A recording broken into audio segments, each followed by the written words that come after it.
Bonjour à tous, bienvenue à la section 1.3 du cours. Ça va être les méthodes d'échantillonnage. Aujourd'hui, on va voir comment qu'on peut faire pour choisir un échantillon qui représente bien la population. Euh, c'est pas si compliqué que ça, mais il faut suivre quelques règles, vous allez voir, c'est pas pratiquement élevé.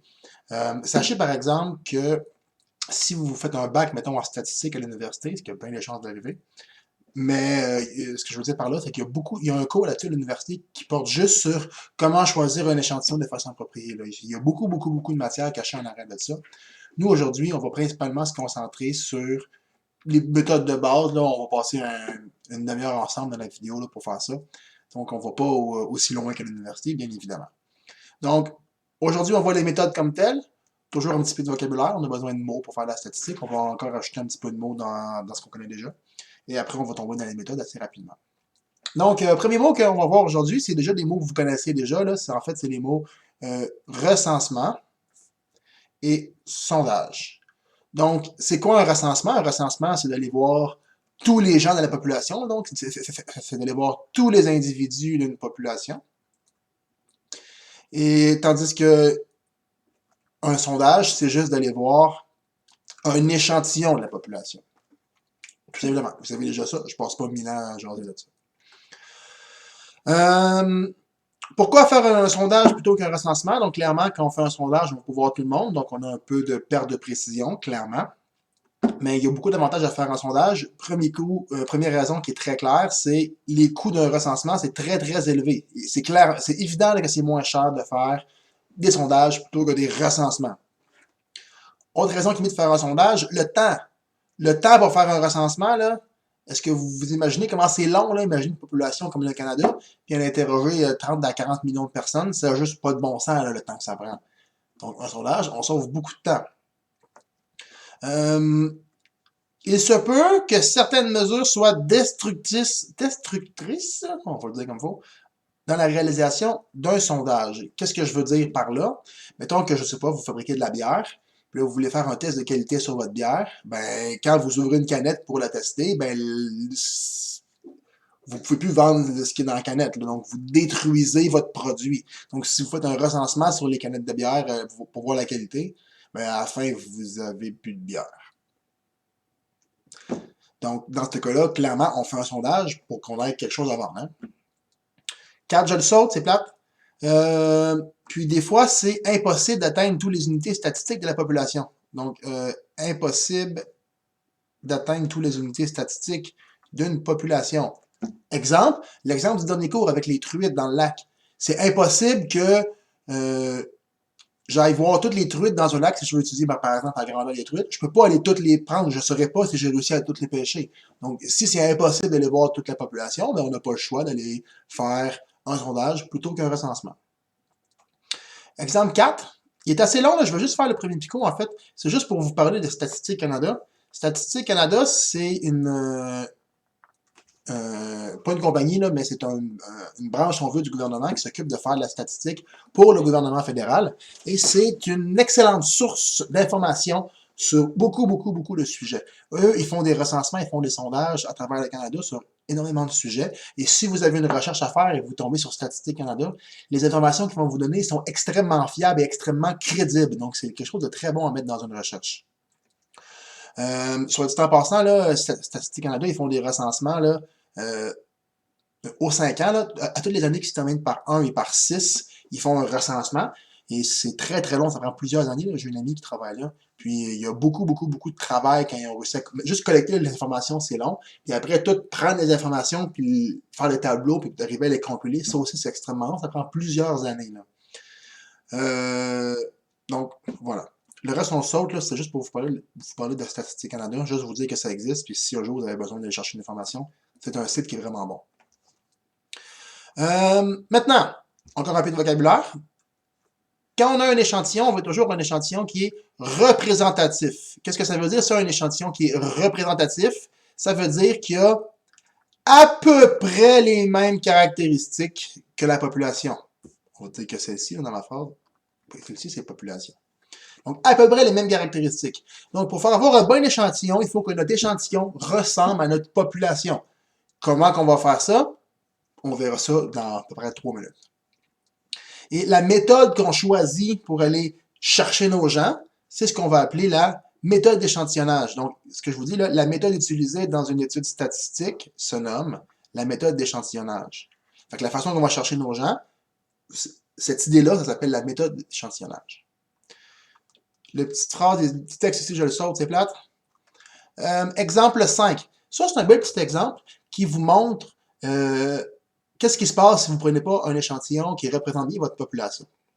Donc, c'est vraiment arrivé cette histoire-là.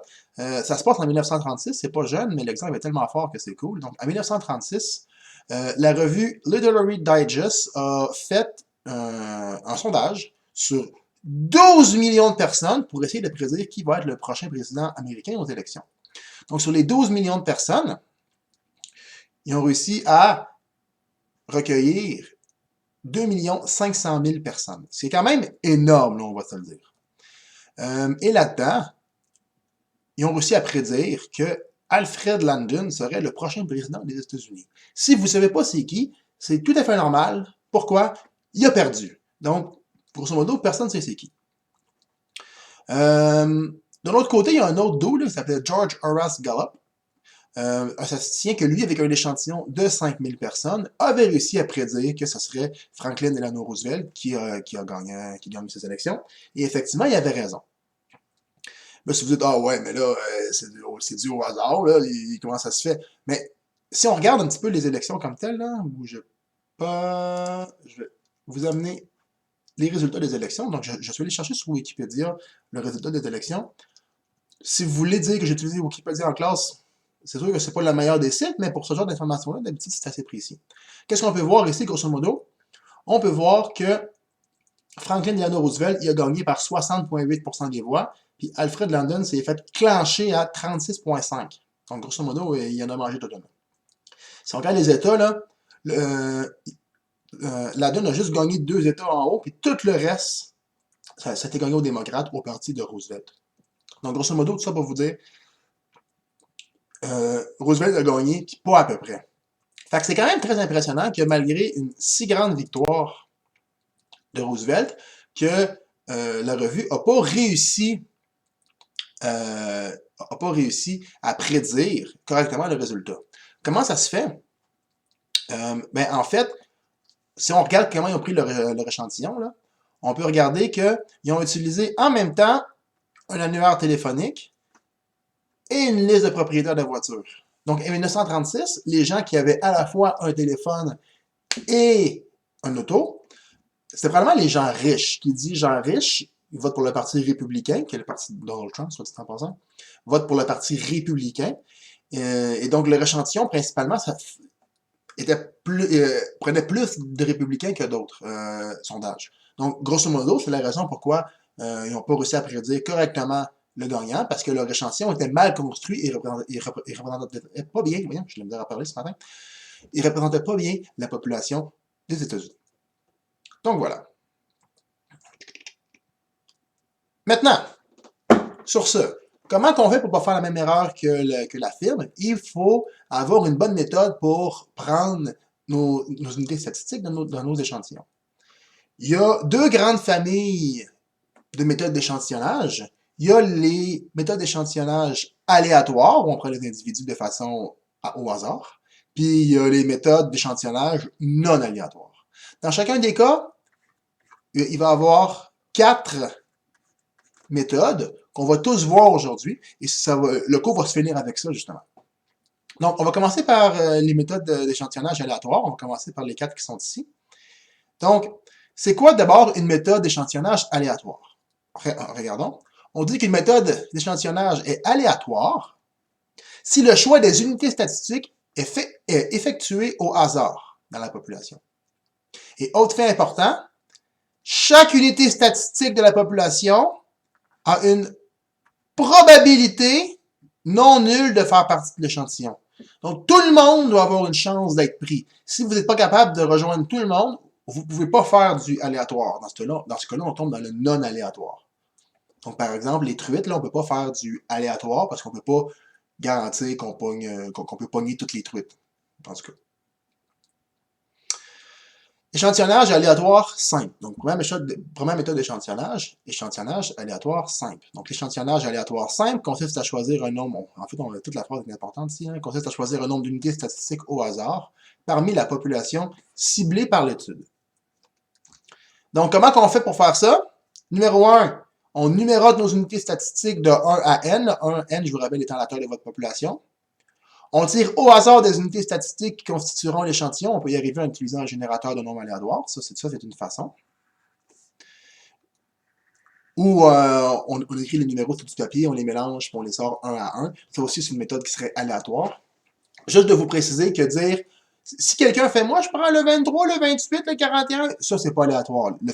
La personne, même si elle colle des chiffres de même, là, ça reste pas aléatoire. Si quelqu'un fait un choix, ce n'est pas aléatoire. Donc, pour faire aléatoire, soit qu'on pige ou qu'on génère avec un ordinateur des nombres aléatoires, puis on va voir ces gens-là. Ça se fait d'ailleurs avec Excel, aller voir des nombres de façon aléatoire. Et ensuite, tous les gens qu'on a tirés de façon aléatoire, ben, les chiffres qu'on a tirés, on s'en va voir les gens qui veulent ces chiffres-là. Et ben, on fait l'étude statistique comme ça. C'est cool là-dedans, là, c'est que tout le monde a la chance égale d'être choisi. Là. Donc, c'est pas parce que vous restez loin là-dedans que forcément, vous n'allez pas vous faire choisir. Petit exemple, juste pour vous mettre en situation, mais grosso modo, c'est ce que je viens de vous dire. Donc, des changements ont été apportés au milieu de la cafétéria de votre école. Le conseil étudiant désire connaître l'avis des étudiants sur ces changements. Grosso modo, là-dedans, vous avez 1000 étudiants, puis ils veulent un échantillon de 75 étudiants. Pour obtenir votre échantillon, ben, vous numérotez les 1000 étudiants de 1 à 1000. Puis par la suite, avec un logiciel informatique, vous générez aléatoirement 75 numéros. Puis vous allez voir les étudiants qui ont ces numéros-là. Puis bingo, vous leur posez les questions que vous voulez.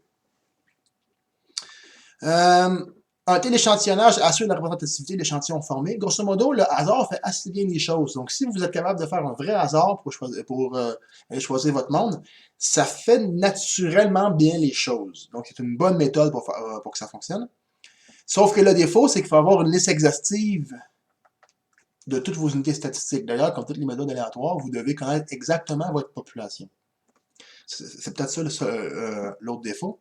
Puis le défaut en général des méthodes aléatoires, c'est que la personne que vous allez voir, vous devez le forcer à répondre. Si vous le forcez pas, si vous pouvez pas le forcer, la personne ne veut pas répondre, votre aléatoire ne marche plus. Donc, il faut que vous soyez le patron ou que vous soyez le gouvernement pour pouvoir utiliser ce genre de choses-là.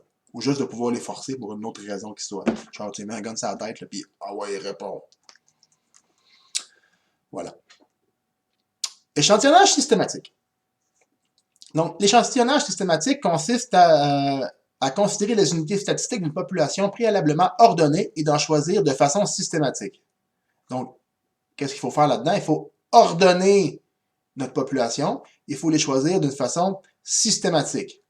Donc, on voit que c'est pas moi qui ai écrit ça, mais la personne qui a défini la façon systématique avec le mot systématique, c'est pas la meilleure affaire ever. Hein?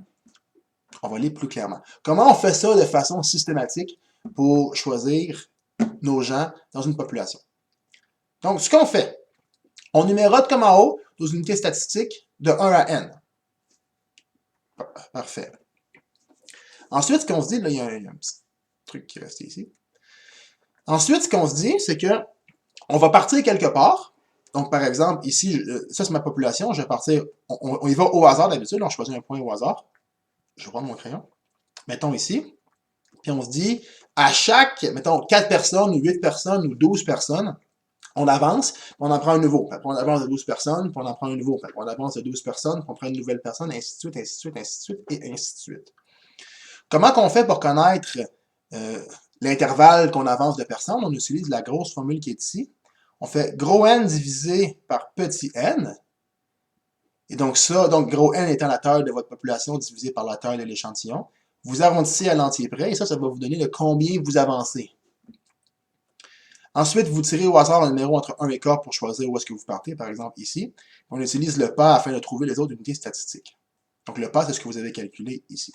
Donc par exemple, si on arrive avec un pas de 3, puis le hasard dit on commence là, donc vous mettez ici, puis après vous avancez de 3. 1, 2, 3, vous le prenez. Après vous avancez de 3. 1, 2, 3, vous le prenez. 1, 2, 3, vous le prenez. 1, 2, 3, vous le prenez, ainsi de suite, ainsi de suite, ainsi de suite. Et là, comme ça, vous venez créer votre échantillon. Exemple, on va faire un petit exemple, ça va s'appeler les esprits de ça. Une compagnie automobile veut faire connaître l'opinion de ses clients vis-à-vis un modèle de voiture en particulier. Afin d'y arriver, elle utilise la liste de ceux ayant acheté cette voiture. La compagnie sélectionne un premier client au hasard dans la liste et choisit les autres clients selon un certain intervalle préétabli. Donc, une association compte 425 membres numérotés de 1 à 425. Vous souhaitez obtenir un échantillon de 40 membres. Donc, comment je vais faire pour faire un échantillonnage systématique? Donc, je vais commencer par calculer mon pas, qui était la lettre K, et c'est grand N divisé par petit n, donc 425 divisé par 40. Là, vous pouvez utiliser votre ami Excel pour faire le calcul, ou si vous avez une calculatrice à côté de vous autres, on peut la prendre. Donc, pour faire un calcul avec Excel, vous vous mettez dans une cellule n'importe où, vous commencez par égal, et vous tapez ce que vous voulez calculer. Donc, on arrive à 17, là, mon ami Excel me l'a déjà arrondi pour moi. Si on rajoute des petites décimales, 425 par... Ah, c'est par 20, par 25? Qu'est-ce que j'ai fait? Par 40. Je fais n'importe quoi. Par 40. Donc, 425 par 40. Voyons, bordel. Égal, on va la finir par l'avoir. 425 par 40. Ah! Donc, 10.62. Donc, 10.625. Ça me donne 10.625. Je me suis un peu enfargé dans mon Excel, hein, c'est dégueulasse. Et il faut l'arrondir. Vous l'arrondissez toujours à l'entier. Donc ici, on l'arrondit supérieur, on arrive à 11. Et si j'avais eu en bas de 0.5, je l'aurais arrondi à 10. Donc j'ai un pas de 10. Donc c'est 10, 11 membres. Si le premier numéro est 10, donnez les 10 prochains numéros. Donc après 10, je rajoute 11 membres, 21. Je rajoute 11, 32. Je rajoute 11, 43. Je rajoute 11, 54, ainsi de suite. Et vous allez questionner les gens qui ont ces numéros-là. Et c'est comme ça qu'on fait un échantillonnage systématique. Le défaut de cet échantillonnage-là, c'est que si vous avez, par exemple, une périodicité, s'il y a un problème qui se fait à tous les certains nombres de pas, bien, soit que vous allez tout prendre ceux qui ont un problème, ou soit que vous ne les prendrez jamais. Donc, par exemple, sur du contrôle qualité, les machines, des fois, après 10 ou 12 constructions, ça arrive qu'ils ont un problème, puis ça fait que votre objet il y a un problème après, mettons, 12 constructions. Donc, dans ce cas-là, vous ne réussiriez pas, ou vous irez toujours pogner ceux qui ont un problème. C'est souvent dans l'industrie qu'on utilise ça, surtout dans les contrôles de qualité. Même si je viens de dire le défaut que je viens de vous énumérer, c'est souvent ça qui est quand même fait. Donc, c'est quand même pas une méthode utile à ce niveau-là. Et voilà. Échantillonnage stratifié. Ça, c'est probablement une des meilleures méthodes d'échantillonnage, mais c'est une des plus compliquées. Pas à comprendre, mais à appliquer. Donc, échantillonnage stratifié, il y a un mot là-dedans qu'on va définir qui s'appelle une strate. Donc, c'est quoi une strate? Une strate, c'est une sous-population, donc c'est un sous-ensemble de ma population, dans lequel les unités statistiques possèdent une ou plusieurs caractéristiques communes. Si vous n'avez rien compris, c'est normal, on va aller lire l'exemple, ça va vous aider. Si on désire réaliser une étude sur les loisirs des adolescents, il est pensable que les adolescents auront des loisirs différents selon qu'ils habitent en région urbaine ou en région rurale. Donc, on peut penser que les ados qui habitent en ville ou les ados qui habitent à la campagne, ils vont avoir des loisirs relativement différents parce qu'ils n'ont pas accès au même genre d'installation. Donc, ils vont s'amuser de façon différente. Donc, ce sont des gens, les ados à Montréal ou en région urbaine vont se ressembler, les ados en région vont se ressembler, mais les deux gangs ne se ressembleront pas. Et c'est donc ça une strate. J'ai deux sous-ensembles de ma population, qui est ceux qui restent en ville et ceux qui restent en région. Et ceux qui restent en ville se ressemblent et ceux qui restent en région se ressemblent, mais sont différents entre eux. Donc, c'est vraiment ça une strate.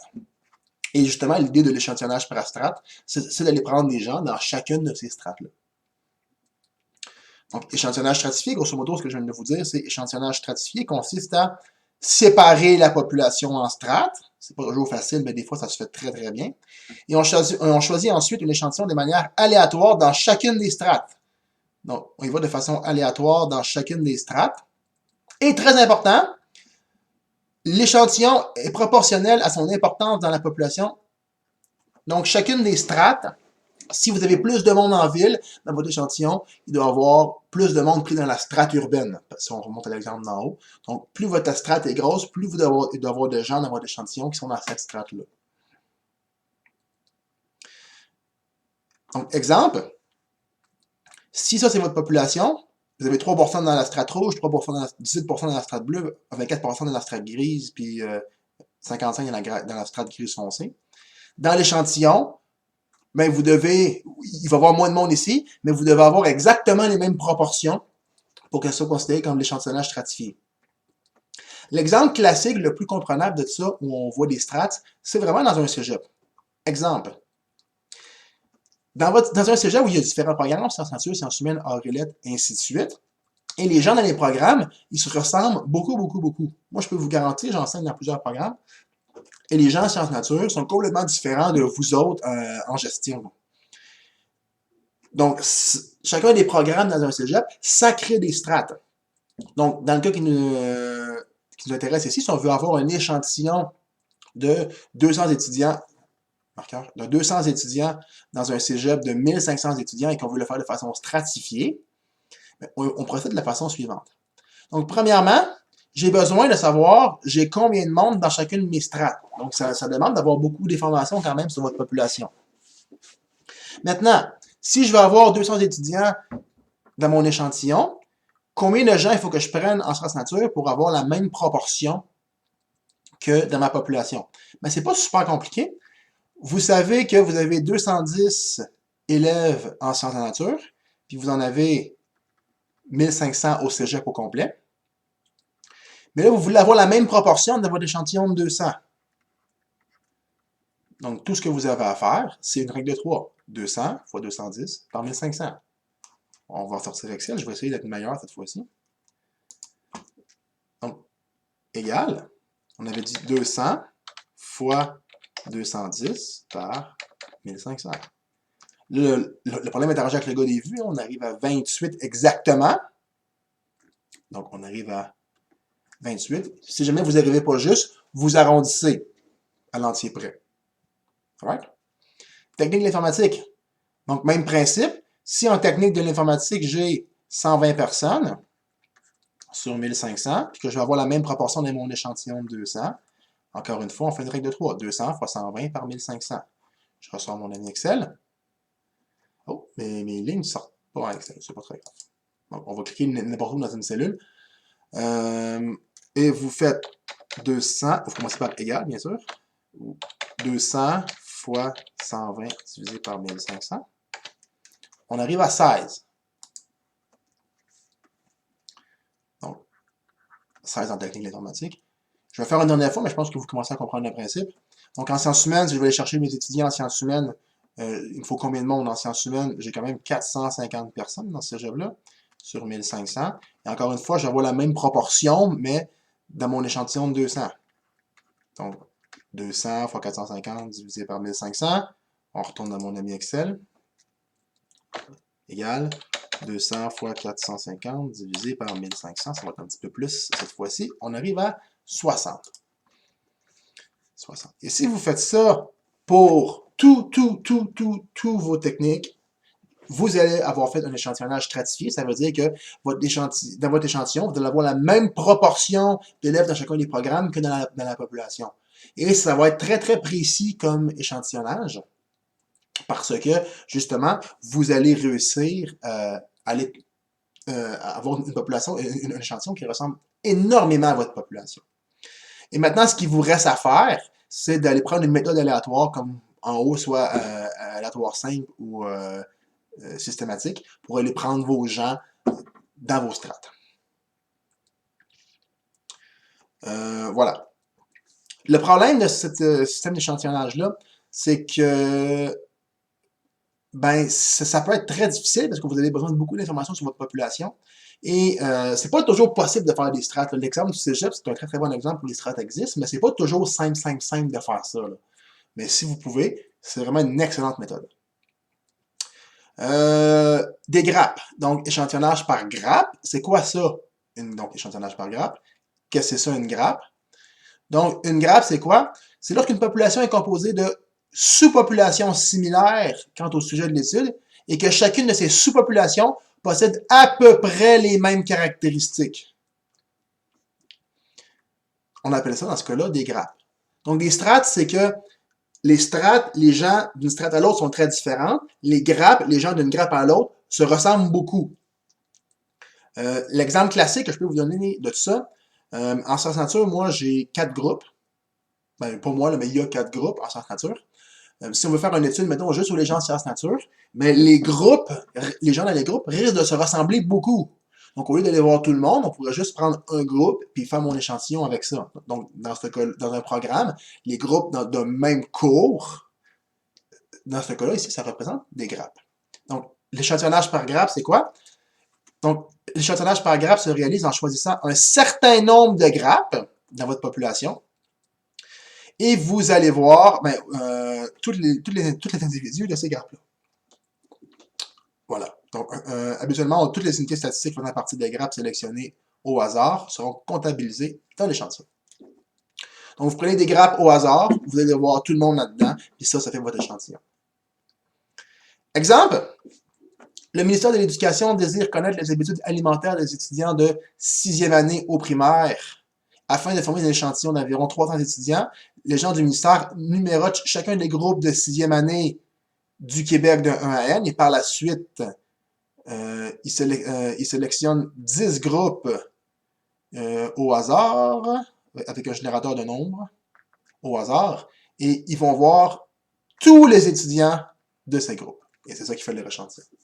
Le défaut de ça, c'est qu'ils ont dit 300 étudiants, environ 300 étudiants. Si vous prenez 10 grappes, puis un groupe à 29, puis un groupe à 32, ben ça se peut que vous n'ayez pas exactement 300 personnes, même si vous en avez 298 ou 302, c'est pas la fin du monde. Là. Mais on peut pas avoir c'est difficile d'avoir une quantité fixe de monde.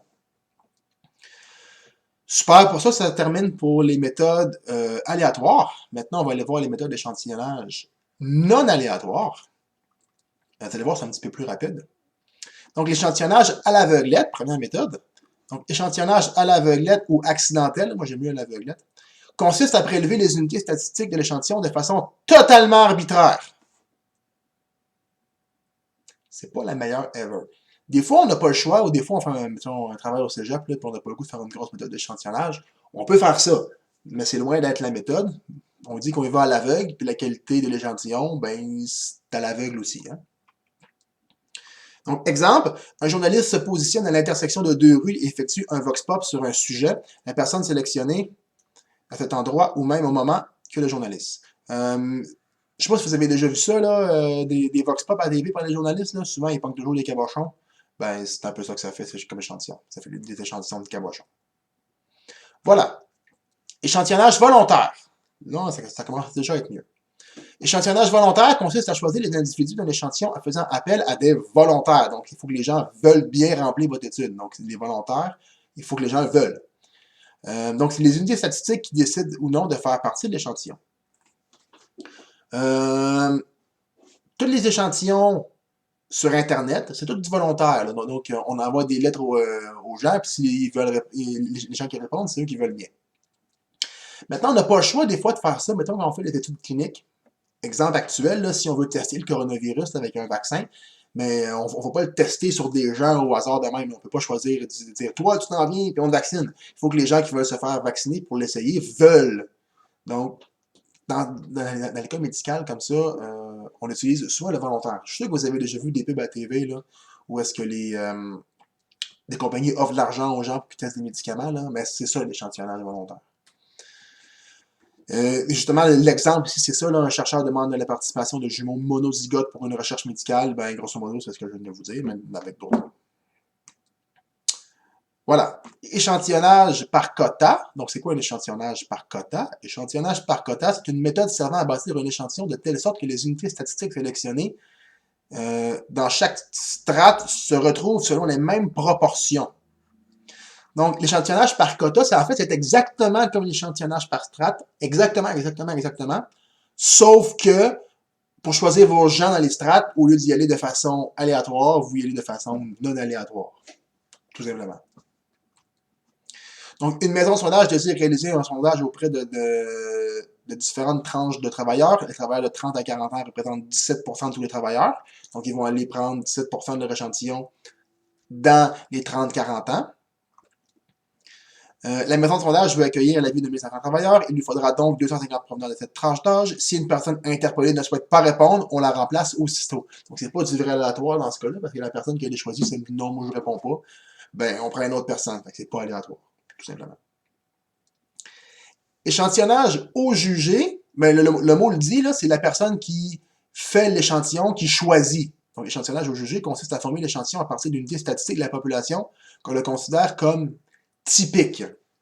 Des fois, on fait ça, mettons, les compagnies de jeux vidéo, genre Ubisoft, là, mettons, qui veulent tester le nouveau Assassin's Creed. Mais qu'est-ce qu'ils vont faire? Ils vont aller chercher des gens qui ont déjà joué au jeu. Ils vont poser la question, ben, aime ça, aime pas ça, essaye mon nouveau jeu, dis-moi qu'est-ce que t'en penses.